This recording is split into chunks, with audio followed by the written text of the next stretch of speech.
morning, friends. Great to see you guys.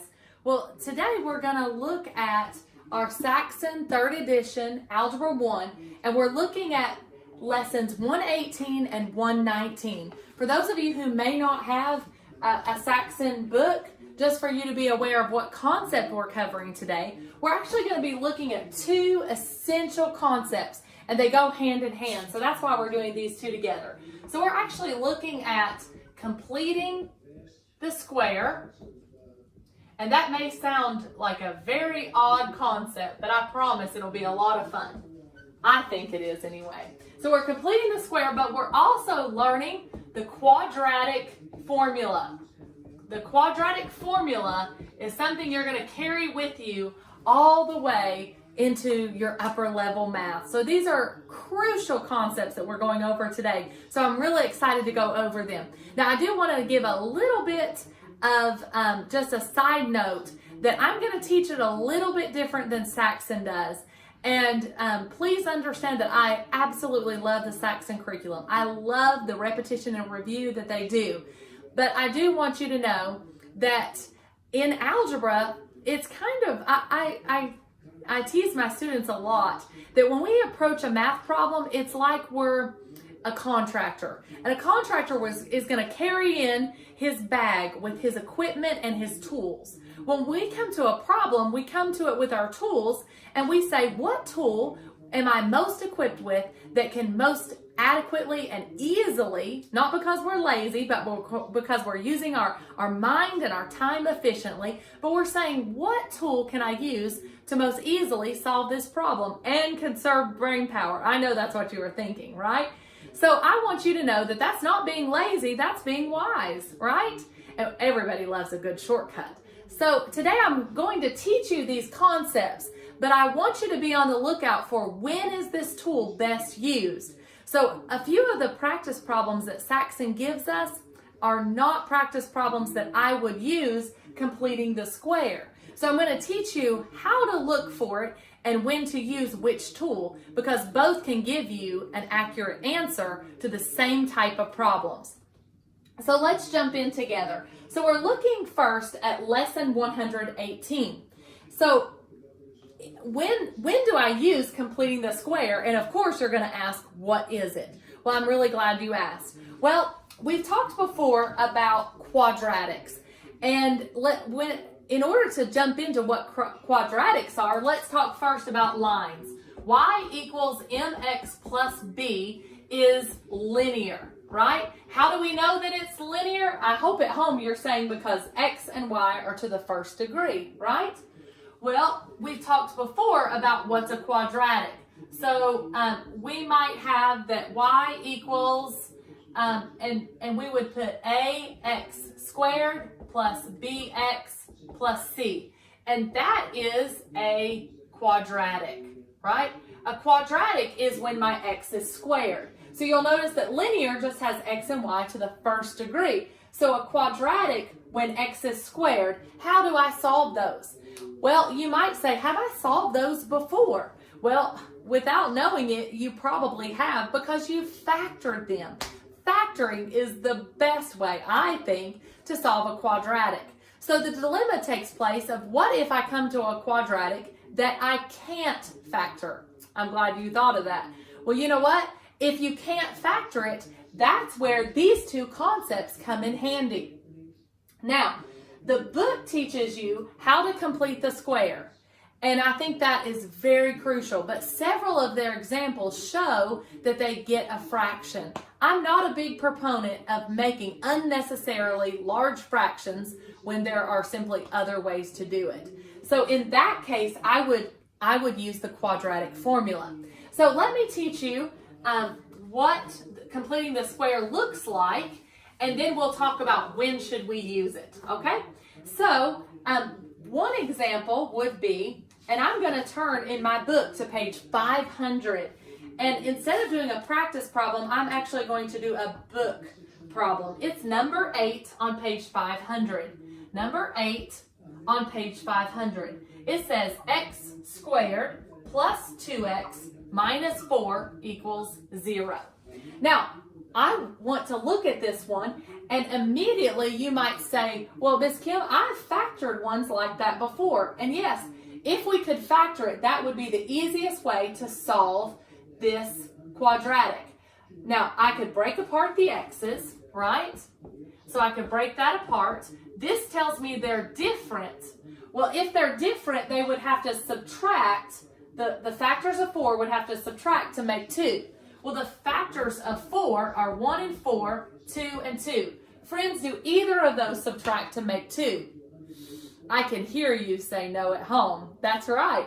They won't. So since I cannot, this won't work because neither of these will. I've never had that happen before. And so that's why Saxon is teaching us this new concept. How do I solve a quadratic when it won't factor?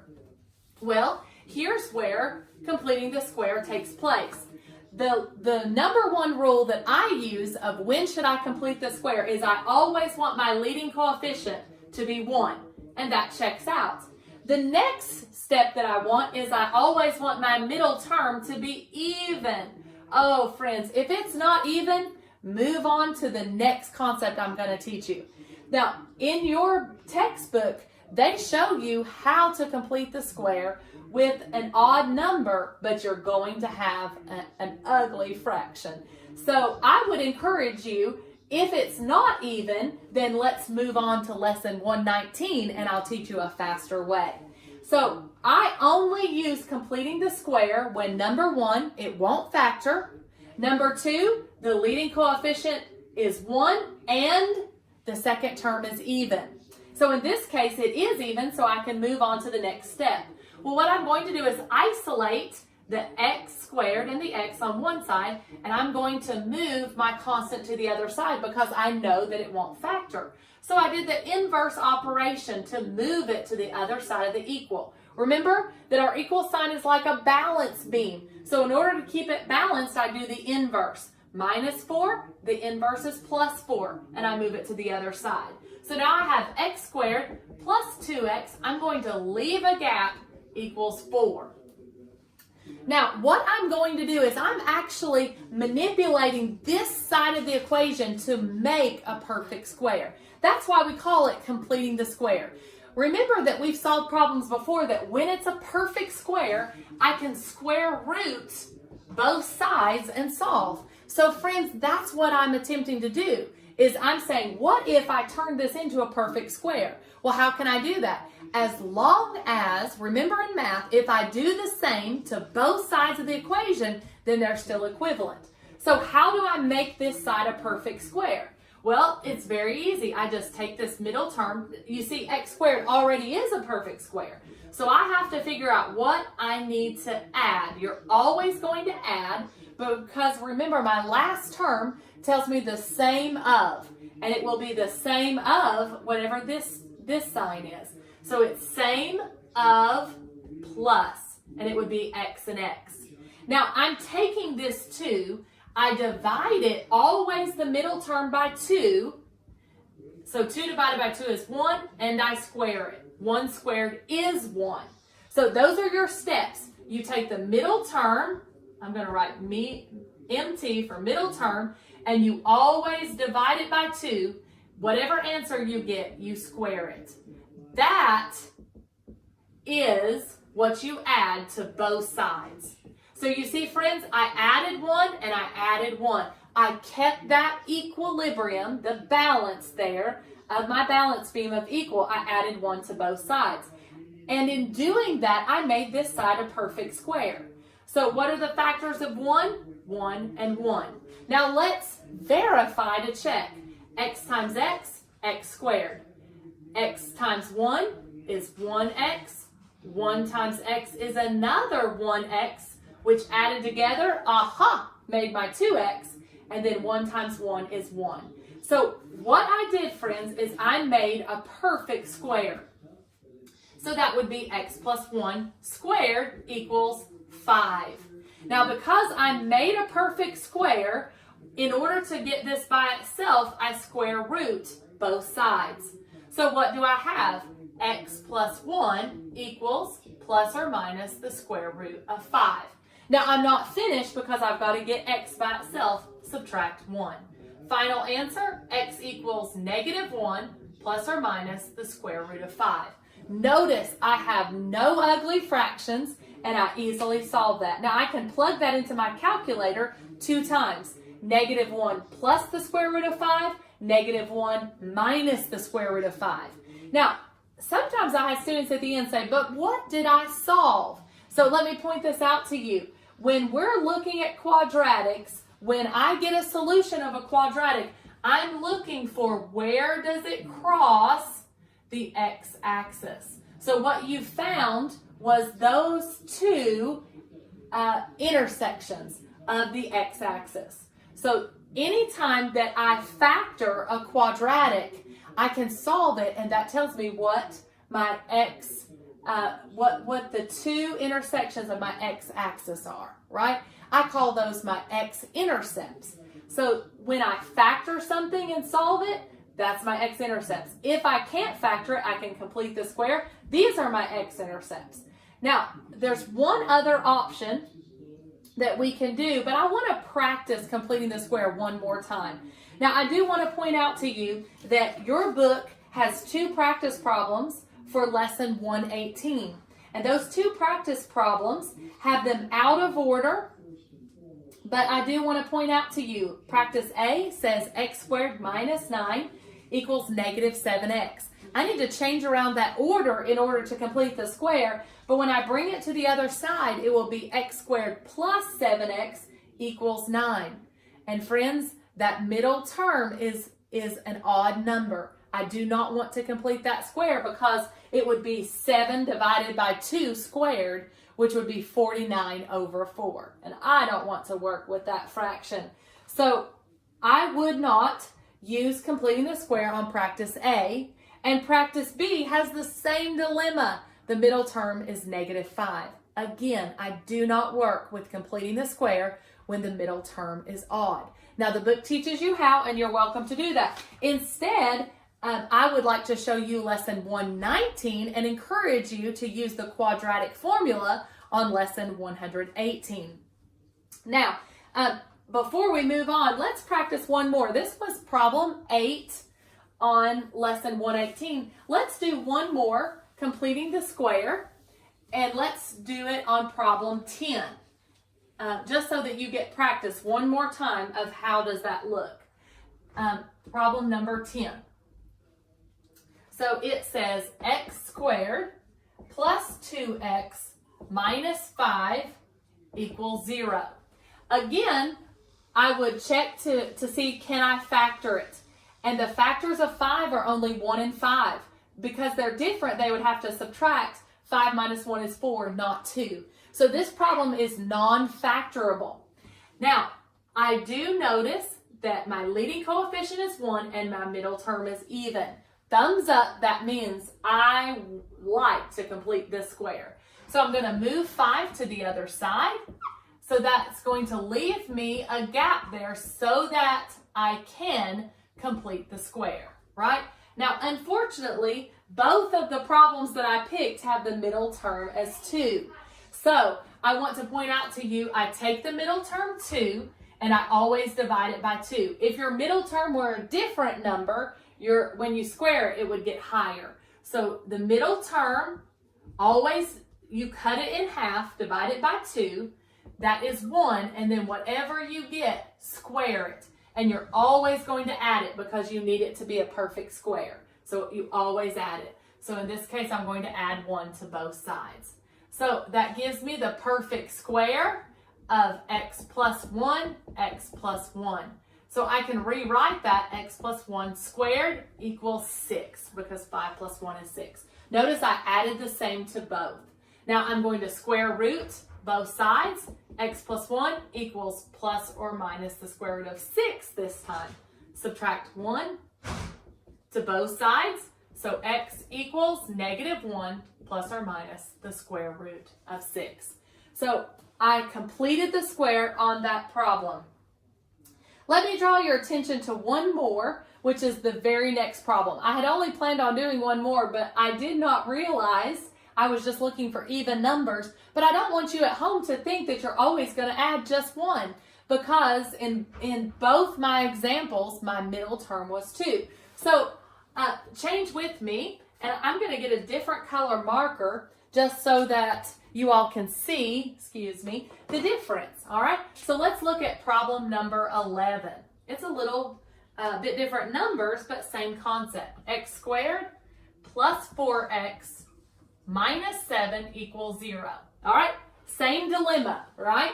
The factors of 7, they subtract because they're different. The factors of 7 do not subtract to make 4. 7's prime. 7 minus 1 is 6, not 4. So number 11 is non-factorable. So what do? Well, I make sure I'm always in my mind asking myself, is this one that I would want to complete the square? My leading coefficient is 1, check.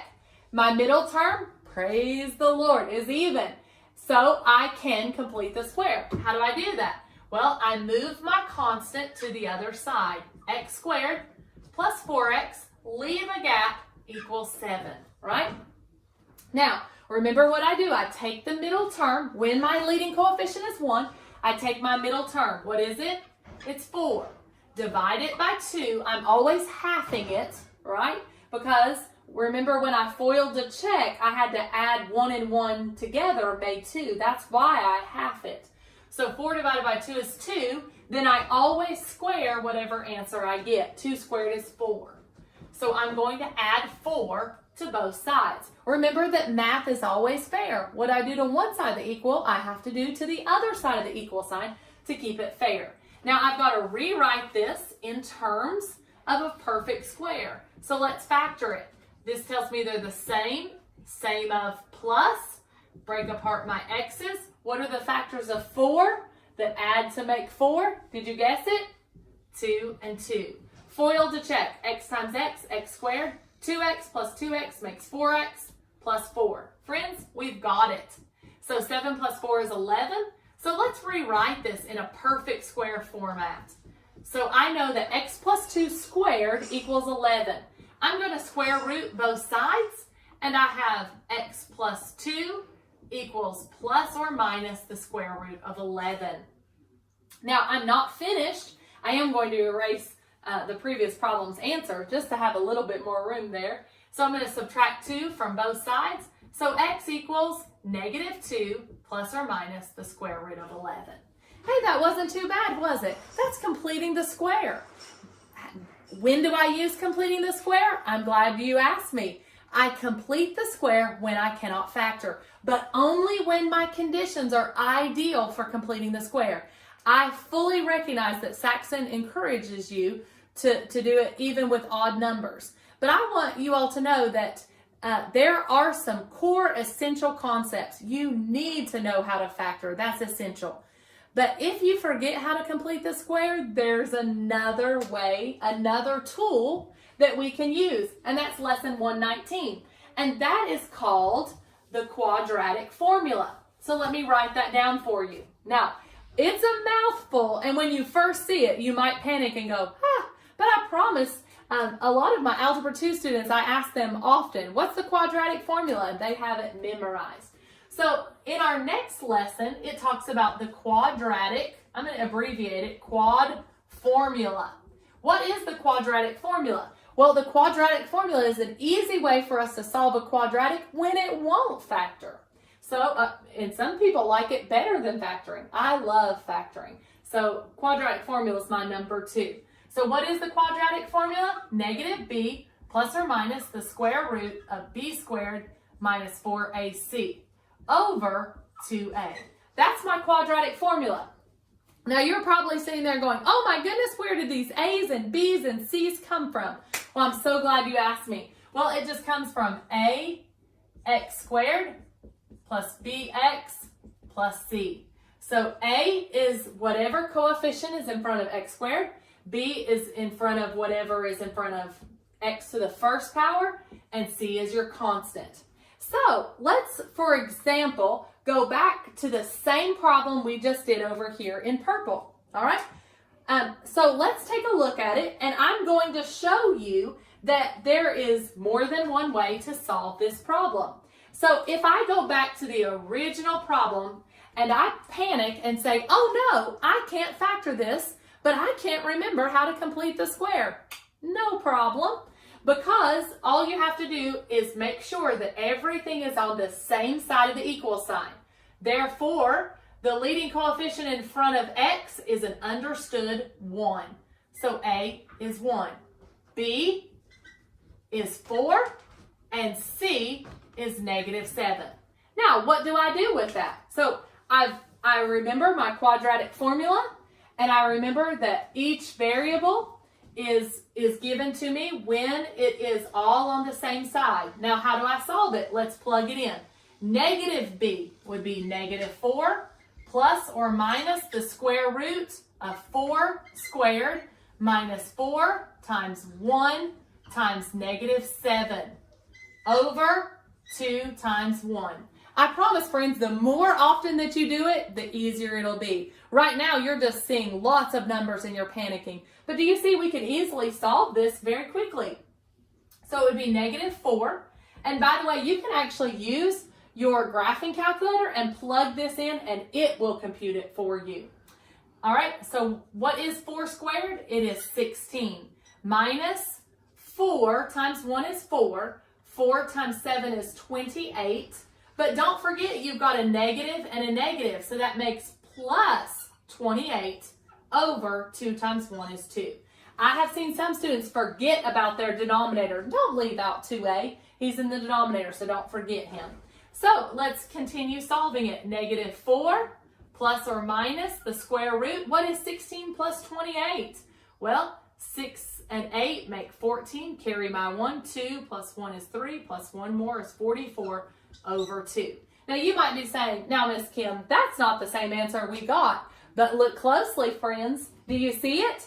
2 goes in to that. Now, 44 is 4 times 11.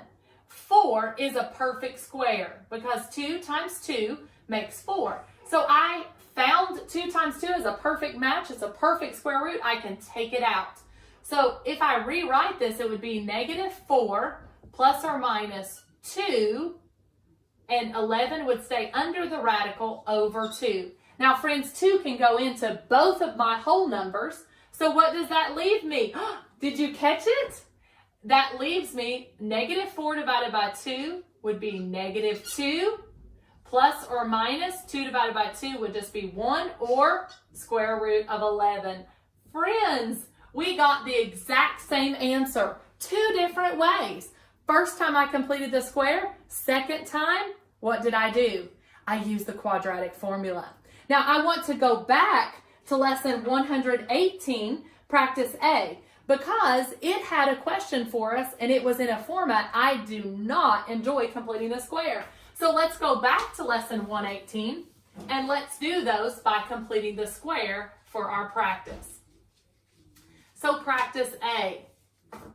And we're looking at lesson 118, but we're solving it with 119. So I would encourage you, when the book says to solve it a certain way, I'm okay with you solving it either way as long as you're following your mathematical rules. So letter A says x squared minus 9 equals -7x. Now, did you catch it?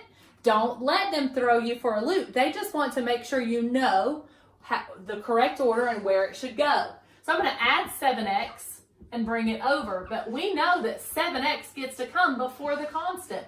So it'd be x squared plus 7x minus 9 equals 0. Now I have it in the proper order. Now I cannot factor it. That's my favorite, right?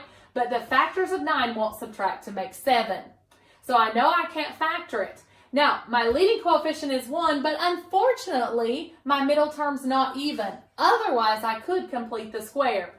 I don't want to complete this square, so instead I'm going to say A equals 1, B equals 7, C equals -9. Now, do you remember your quadratic formula? Second time, it might be too quick, right? But definitely write it down and say it over and over. Say it with me. -b plus or minus the square root of b squared minus 4ac over 2a. All right, this crazy math lady has done a lot of quadratic formulas. So it's embedded deep in my mind, and you need to make sure you take the time to memorize it as well. Let's rewrite it. -7 plus or minus the square root of 7 squared minus 4 times 1 times -9 over 2 times 1. All right, let's work this out. So it would be -7, and I would encourage you, if you've got your graphing calculator, you can plug it in. 7 squared is 49. Minus 4 times 1 is still -4, but I've got another negative, so it's going to be plus 36 over 2 times 1 is 2. Now let's add that together. -7 plus or minus the square root. 9 and 6 make 15. Carry my 1, 7, 8 over 2. All right. 85, is that a perfect square? Now I know that 5 will go in. How many times will 5 go into 85? 5 goes into 8 one time with 3 left over, so 17. So 17, that is not, that's a prime number. So I can't reduce that any further. So I can leave it in that format, or I can distribute the 2 to both. So either way is a valid option. So you can say -7 over 2 plus or minus the square root of 85 over 2. So either one of those formats are valid. You can just make sure that that is distributed to both. Now your book, your answer key leaves it in this format. So I just want to point out to you that you make sure that the 2 goes to both, right? We distribute the divide by 2 to both. So that's practice A. All right, let's jump into practice B. Again, we're on lesson 118, but we're using the concept for 119 because it's much easier to use our quadratic formula. Can you imagine completing that square with a fraction that difficult? All right, let's take a look again at practice B. So I've got x squared minus 5x equals 6. Now, I could set this up because they've already even got it in the correct format to complete the square, but my middle term is not even. So I could divide, but it would be 5 over 2 squared, which would be 25 over 4. And I don't like adding fractions like that. I don't know about you. So I think it's much easier to subtract 6. So it'd be x squared minus 5x minus 6 equals 0. We always want to make sure we have one side set to 0, right, in order to solve. And this one will actually factor. Did you check that out? Because I always ask myself that first. So let's check it out. So I break apart the x's. This tells me they're different and they have to subtract to make 5. So 6 would go here, 1 would go here. So let's factor it to, or FOIL it to check. X squared plus 1x minus 6x would make negative 5x minus 6. So if I were to break these apart, it would be x minus 6 equals 0, x plus 1 equals 0. I'm going to add 6, so x equals 6, subtract 1, and x equals negative 1. So I solved this one much more easily than completing the square or by using the quadratic formula, simply by asking myself, hey, can this factor? Now I'm going to show you on the quadratic formula. So we're going to take the same problem and we're going to use the quadratic formula. What if you looked at it and you forgot that you could factor it? What if you use the quadratic formula? Is that okay? Call out the quadratic formula with me. Negative b plus or minus the square root of b squared minus 4ac over 2a. Now how do I solve that? Well, let's remember a equals 1, b equals negative 5, and don't forget c is negative 6. Now let's solve it. Now I want to point out to you that it's negative b, and here my b is already negative, so it would be negative 5. What would that be? Positive 5. Plus or minus the square root. Now it's b squared. Negative 5 squared would be 25, because a negative times a negative also makes a positive.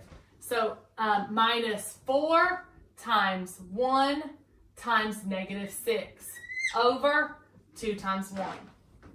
Don't forget this quadratic stretches all the way over. All right, so now let's solve. I've got 5 Make sure you watch your sign because it was -5, which made a +5, plus or minus 25. And then I don't have to worry about multiplying by 1, but -4 times -6 makes +24/2. So 5 plus or minus the square root. What is 25 plus 24?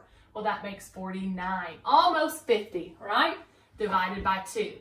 So what is the square root of 49? Did you catch that it's a perfect square?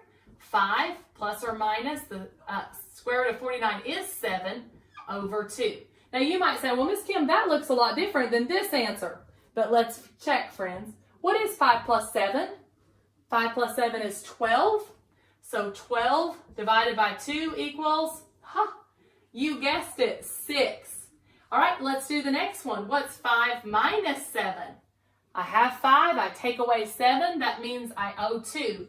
I owe 2 divided by 2 is -1. Friends, I got the same 2 answers. And I worked 2 different problems 2 different ways just to make sure I can factor it, I can complete the square, or I can use the quadratic formula. I'd encourage you right now, make sure you write this down on your paper. Make sure you practice it at home. And I think that you'll come to find that all of these are different tools that you can use in solving your quadratics. So don't be intimidated by them. Just use them as you feel comfortable and when you see that you can use one more easily than the other. Now, we did practice 118. We did not do practice 119, but it still solved the same format. But I did do 2 other practice problems. So I'm going to leave those for you to do at home. So if you have any questions, don't hesitate to message me or to send a question, and I'd be glad to practice with you. Thank you all, and I hope you have a great day. God bless.